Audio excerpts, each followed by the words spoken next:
বাবা রেডি করে বান্দা কতদিন দুনিয়ায় থাকবেন, কতদিন খাবেন, কতদিন পড়বেন, কত বছর দুনিয়ায় বেঁচে থাকবেন, কয়টা সন্তান হবে, কয়টা বিবি হবে, মুসলমান কত বিঘে সম্পদের মালিক হবেন, ব্যবসা করবে না চাকরি করবেন, গাড়ি করবে না বাড়ি করবেন, সম্পদ করবে না কি করবে, এটা আল্লাহ আপনাকে আমাকে তৈরি করার 40 বছর আগে আল্লাহ রাব্বুল আলামিন ওটা নির্ধারিত করে দিয়েছেন। মুসলমান, আপনার বাড়িতে কবে মেহমান আসবে, কটা আসবে, কখন আসবে, কোন টাইমে যাবে, কোন টাইমে আসবে, আপনি কতদিন দুনিয়ার জমিনে বেঁচে থাকবেন, আপনি কতদিন বাঁচবেন, আপনি কিসে মারা যাবেন, কিভাবে মারা যাবেন, আপনি নামাজ অবস্থায় মারা যাবেন, না মোটর সাইকেল চালাতে গিয়ে মারা যাবেন, না গাড়িতে অ্যাক্সিডেন্ট হবে, না আপনার বাদ পড়ে মারা যাবেন, না অসুস্থ হয়ে মরবেন, এটা আল্লাহ রাব্বুল আলামিন নির্ধারিত করেছে।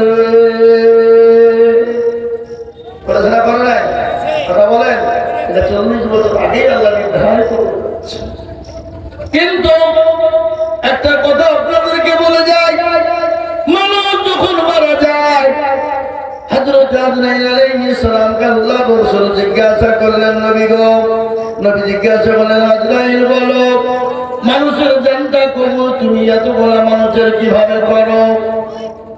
একসঙ্গে 70-80 জন, 100 জন, 1000, 10,000, 5,000 মানুষ মারা যায়, এগুলো একসঙ্গে তুমি জানটা কবুল কি করে করো? আল্লাহ নবী সাল্লাল্লাহু আলাইহি ওয়াসাল্লামকে বললেন, ইয়া রাসূলুল্লাহ, নবী গো, আল্লাহ রাব্বুল আলামিন নারস মহল্লায় একটা গাছ রয়েছে, ওই গাছের উপরে গাছের পাতা রয়েছে, ও রাসূল, যার যেদিন মৃত্যু হবে আল্লাহ তার 40 দিন আগে ওই গাছটা তার নমুনা পাওয়া যায়, নমুনা পাওয়া যায়, গাছগুলো হলুদ হতে, পাতাগুলো হলুদ হতে থাকে, আপনি করতে করতে যখন মৃত্যুর কাছে পৌঁছে যায়, 3 দিন আগে, ওগো নবী, ভালো করে ওগো নবী শুনুন, 3 দিন আগে যারা বলে হবে মুত্তাকিন হয়ে যায়, পরহেজগার হয়ে যায়, তারা কিন্তু বুঝতে পারে তাদের মৃত্যু হবে। ও রাসূল, আমার আল্লাহ তাদেরকে জন্য 72 ঘন্টা আগে তাদেরকে আল্লাহ একটা একটা করে বুঝিয়ে দিতে থাকে, সে বুঝতে পারে না পারো, কিন্তু আল্লাহ তাকে 72 ঘন্টা আগে সিগন্যাল দিয়ে দেয়, তাকে জানিয়ে দেয়, ও রাসূল আপনি জানেন আল্লাহ রাব্বুল আলামিন পরওয়ারদিগার আলম আল্লাহ রাব্বুল ইজ্জাত মানুষের মৃত্যুর আগে তার সমস্ত খবর করে দেয়। এ ভাইরা দেখবেন, যারা মুমিন হয়, পরোজগার বান্দা হয়, তারা কিন্তু দেখবেন বুঝতে পারে যে আমার মৃত্যুর কাছে এসেছে, ঘনিয়ে এসেছে, আর বাঁচবো না, তারা বুঝতে পারে। কিন্তু যারা বেঈমান, বেঈমানদার, বেকলমাওয়ালা, তাদের কিন্তু বিশ্বাস থাকে না, তাদের কোনো আপনার সিস্টেম থাকে না, তারা মরতে হবে, মরবো এই চিন্তা তাদের থাকে না, তারা জানতেও পারে না। আমি আপনাদেরকে বলি, ভাবছি আল্লাহ রাব্বুল আলামিন দুনিয়ার জমিনে আমাদেরকে বানিয়েছেন আমাদের মৃত্যু হবে, কিন্তু আল্লাহ রাব্বুল ইজ্জাত বললেন, বান্দা মৃত্যু তো তোমাদের দিব, কিন্তু মৃত্যুর আগে আমার হুকুম তোমাদেরকে পালন করতে হবে। আল্লাহ বলেন, হুকুমটা কি? কোরআনে পাকে বললেন, ওয়া খালাকুতুল জিন্না ওয়াল ইনসা ইল্লা লিয়াবুদুন। আল্লাহ বলেন, বান্দা তুমি আমার ইবাদত করো, বندگی করো, আমার হুকুমকে মানো, আমার হুকুমকে মেনে নাও। যদি তুমি মানতে পারো, আমি আল্লাহ দুনিয়ার জমিনে তোমাকে শান্তি দেব, পরকালেও শান্তি দেব, এবং পরকালের আগে যে খবর রয়েছে খবরও শান্তি দেব। আমাদের মরণ পরে জায়গা কোথায় গো? খবর কিনা? ঠিক কিনা ধরুন, খবর কিনা? খবর। কিন্তু মুসলমান দরদি আমার ভাইরা, ও আল্লাহ ওয়ালারা, ও নবীর প্রেমিকেরা, আজকে আমাদের মুসলমানদের কবর দেখে ভয় হয় না, মন চাই না কবরে শুভ, কিন্তু একবার বলুন তো, আপনার দাদা দাদি, আপনার বাপ মা, আত্মীয় স্বজন, ছেলে মেয়ে অনেকেই চলে গেছে, আমাদেরকে একদিন না একদিন ওই জায়গায় থাকতে হবে, হবে কিনা? কথা বলা হবে কিনা? কবরে। কিন্তু তারা কবর এত, কবর থেকে বাঁচতে হলে আপনাকে কি করতে হবে? দুনিয়ার জমিনে আল্লাহর ইবাদত করতে হবে, আল্লাহর হুকুমকে মানতে হবে, তবে আমরা কবর থেকে বাঁচতে পারবো। জীবনেরা আল্লাহ ওয়ালারা, দিনদার ইমানদার, কবর কত কঠিন জানেন? আমি প্রায় যাই ঘটনাটা বলি, কবরটা এত কঠিন, এত ভয়ঙ্কর, এত ভয়ানক। আল্লাহর নবী, বিশ্ব নবী জনাবে মুহাম্মদুর রাসূলুল্লাহ সাল্লাল্লাহু তাআলা আলাইহি ওয়াসাল্লাম, নবী করিম সাল্লাল্লাহু আলাইহি ওয়াসাল্লাম হযরত খাদিজা রাদিয়াল্লাহু তাআলা আনহা ওর উপর মাথা দিয়ে তিনি সুবহান, নবীজির মাথায় হাত বোলাচ্ছেন মা খাদিজাতুল কুবরা। নবীকে বলছেন, ইয়া রাসূলুল্লাহ, ও আল্লাহর হাবিব, আপনাকে কথা বলাচ্ছেন। নবীজি বললেন, কি কথা বলবে? তোমার তো শাড়িখানা ছিঁড়ে গেছে, সেলাই করা এবং তালি দেওয়ার কোনো জায়গা নেই, এই কথা বলবে?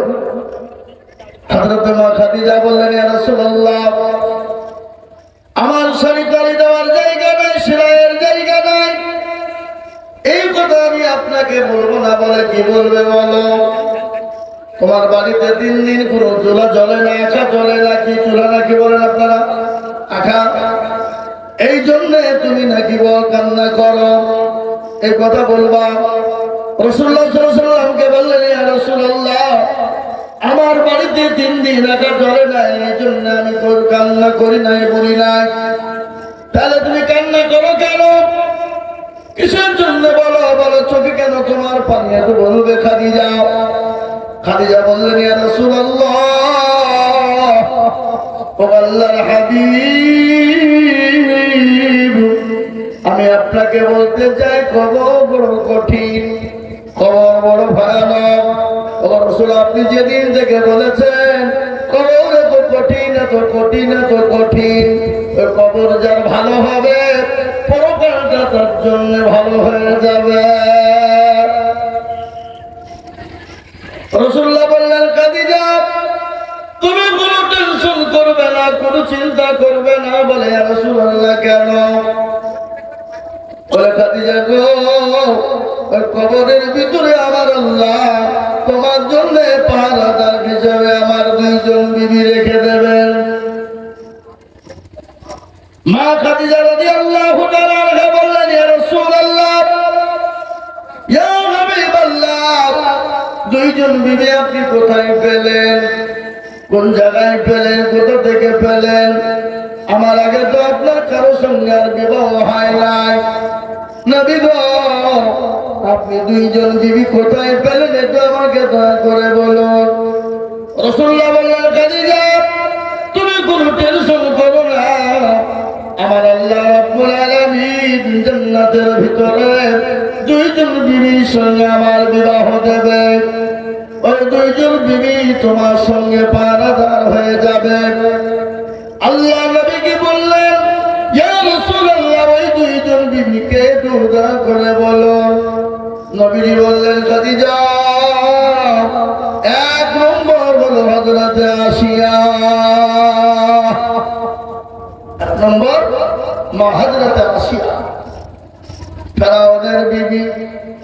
আচ্ছা বলুন তো, ফেরাউনের বিবি জান্নাতের ভিতরে কি করে হলো? আপনাদের সকলের জানা আছে, ফেরাউন দুনিয়ার জমিনে রাজত্ব করেছিল, নিজেকে খোদাই দাবি করেছিল, দুনিয়ার জমিনে নিজেকে বলেছিল আমি সবের মালিক। আল্লাহ রাব্বুল আলামিন ওই ফেরাউনকে নীল নদীর ভিতরে ডুবিয়ে মেরেছে কিনা ধরে বলুন? মানে নাই, নীল নদী ডুবিয়ে মেরে দিয়েছে। ফেরাউনকে সবাই কিন্তু খোদা বলে মেনে নিয়েছিল, বিবি আসিয়া মানে নাই, তার উপর এত অত্যাচার এত জুলুম হয়েছিল, এত অত্যাচার এত জুলুম হয়েছিল। মা খাদিজা মা আসিয়া রাদিয়াল্লাহু তাআলা আনহাকে মরুভূমির উত্তপ্ত গরম বালিতে ফেলে দিয়ে বলা হয়েছিল, যতক্ষণ পর্যন্ত আমাকে না মানবে ততক্ষণ পর্যন্ত মারতে থাকো। এত মার মারা হয়েছিল, মা আসিয়া রাদিয়াল্লাহু তাআলা আনহার গোটা শরীরটা কত বিক্ষত হয়েছিল। আল্লাহ বলেন, ফেরেশতা মণ্ডলী শুনে নাও, আমার আসিয়াকে মৃত্যুর আগে একটা জান্নাতের দরজাখানা খুলে দাও, সে যেন একটা জান্নাতের দরজা থেকে উঠতে পারে। আল্লাহ নবী বলেন, খাদিজা ওই আসিয়ার সঙ্গে কিয়ামতের দিন আমার আল্লাহ আমার সঙ্গে জান্নাতে বিবাহ দেবে। দুই নম্বর, বিশ্ব নবী সাল্লাল্লাহু আলাইহি ওয়াসাল্লাম বললেন, ও খাদিজা শুনে নাও, আমার দুই নম্বর বিবি কে হবে? হযরত ঈসা রূহুল্লাহ আলাইহিস সালামের আম্মা জান, যে পুত পবিত্র, যার নাম হলো মারিয়াম আলাইহিস সালাম। মা খাদিজার কান্না বন্ধ করো না, বিশ্ব নবীকে বললেন, ইয়া রাসূলুল্লাহ, নবী গো একটু বলুন, আমি আপনার কাছে তিনটি জিনিসের আবেদন করব, ও রাসূল আপনি বলুন দিবেন কিনা? রাসূলুল্লাহ বললেন, খাদিজা দেওয়ার মতো হলো অবশ্যই, তোমাকে কেন দেব না? তুমি আমার বিবি খাদিজা, তুমি আমার জন্য জীবন দিতে প্রস্তুত। এমনকি মক্কার জমিনে তুমি তো বড় ধনঢ্য নারী ছিলে, বড় পয়সাওয়ালা ছিলে। মক্কার জমিনে আমি নবী যখন আমাকে কেউ নবী বলে মানে নাই, কেউ যখন নবী বলে কাছে টেনে নাই নাই, কেউ যখন আমাকে রাসূল বলে বুকে টেনে নাই না, ও খাদিজা সর্বপ্রথম তুমি আমাকে চতুর্দিক দিয়ে হেফাজত করে আমাকে বুকে টেনে নিয়েছিলে খাদিজা।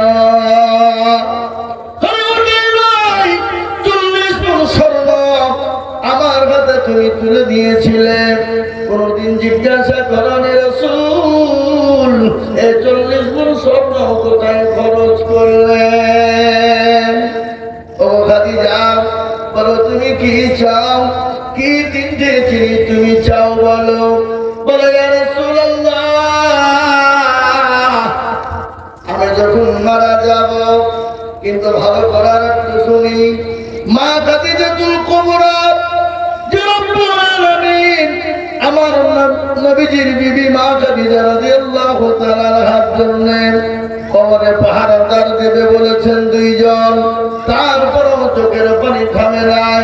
খালি এটাই নাই, আল্লাহ নবী সাল্লাল্লাহু আলাইহি ওয়াসাল্লাম যেখানে জাবালে নূর যে পাহাড়, সে পাহাড়ের উপর নবীজি যখন তওয়াফ করতেন, মা খাদিজাতুল কুবরা আল্লাহ নবীর কাছে তিনি প্রতিদিন 2 বার করে যেতেন।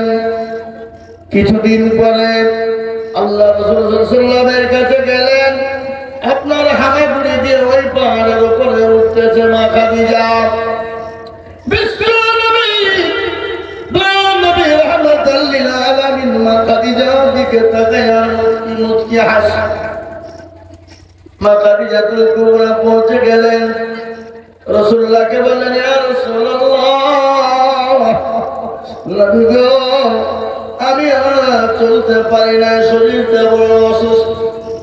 রাসূল